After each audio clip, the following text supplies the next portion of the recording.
India's first indigenously developed payment ecosystem for transport based on National Common Mobility Card, NCMC standards, was launched by the Honorable Prime Minister in March 2019. This will enable people to pay multiple kinds of transport charges, including metro services and toll tax, across the country.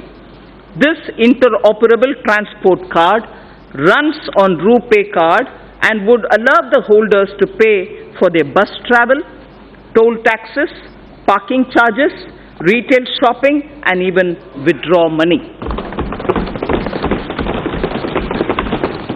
Phase 2 of the FAME scheme, following approval of the Cabinet, with an outlay of 10,000 crore rupees over a period of 3 years, has commenced from 1st April 2019. The main objective of the scheme is to encourage faster adoption of electric vehicles by way of offering upfront incentive on purchase of electric vehicles, and also by establishing the necessary charging infrastructure for electric vehicles.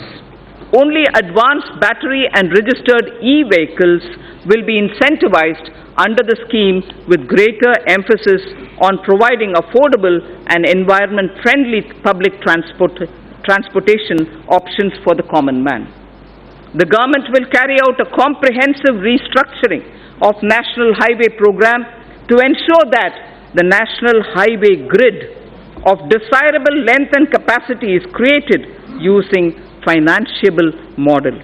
After completing the phase 1 of Bharatmala, in the second phase, states will be helped to develop state road networks. We need to develop our inland waterways to shift a significant portion of inland cargo movement from road and rail. This government envisions using the rivers for cargo transportation, which will also help to decongest roads and railways. As part of the Jalmarg Vikas project for enhancing the navigational capacity of the Ganga, a multimodal terminal at Varanasi has become functional in November 2018, and two more such terminals at Sahibganj and Haldia, a navigational lock at Farakka, would be completed in 1920. The movement of cargo volume on Ganga is estimated to increase by nearly 4 times in the next 4 years. This will make movement of freight, passenger cheaper, and reduce our import bill. It is estimated that railway infrastructure would need an investment of 50 lakh crores between 2018 to 2030. Given that the capital expenditure outlays of railways are around 1.5 to 1.6 lakh crores per annum, completing even all sanctioned projects would take decades.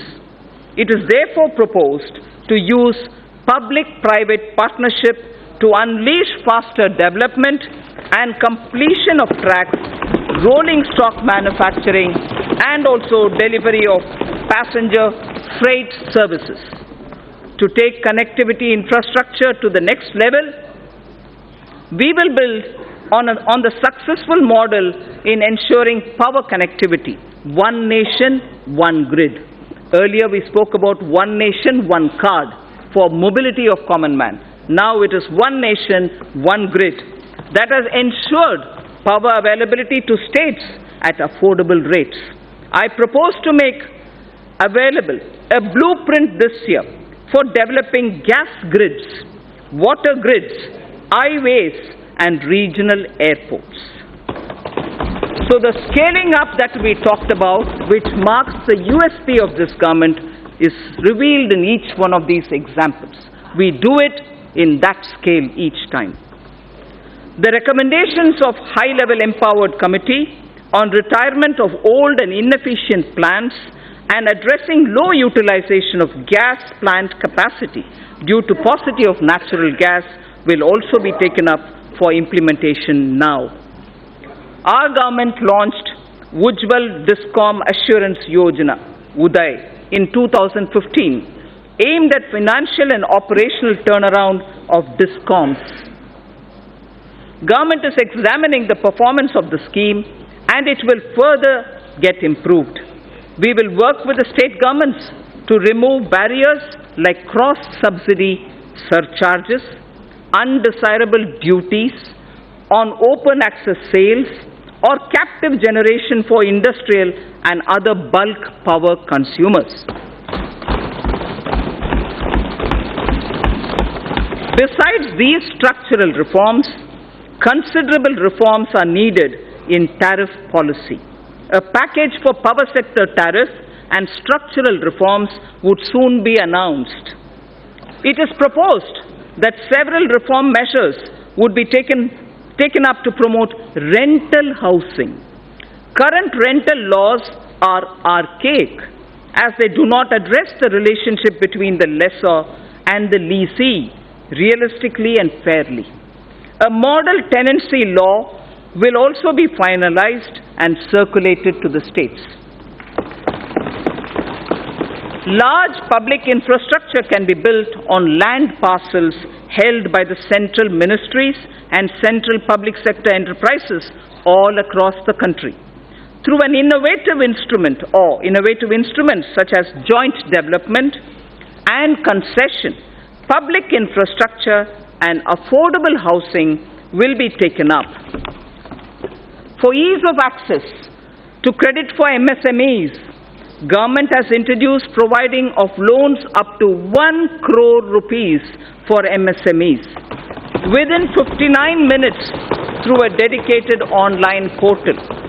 Under the interest subvention scheme for MSMEs, 350 crores of rupees has been allocated for the year 2019-20 for 2% interest subvention for all GST registered MSMEs on fresh or on incremental loans.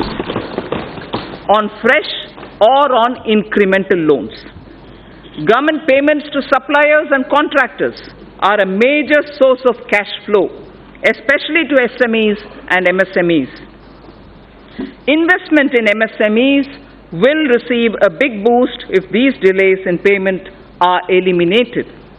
Government will create a payment platform for MSMEs to enable filing of bills and payment thereof on the platform itself, thereby cutting down the time and the process itself.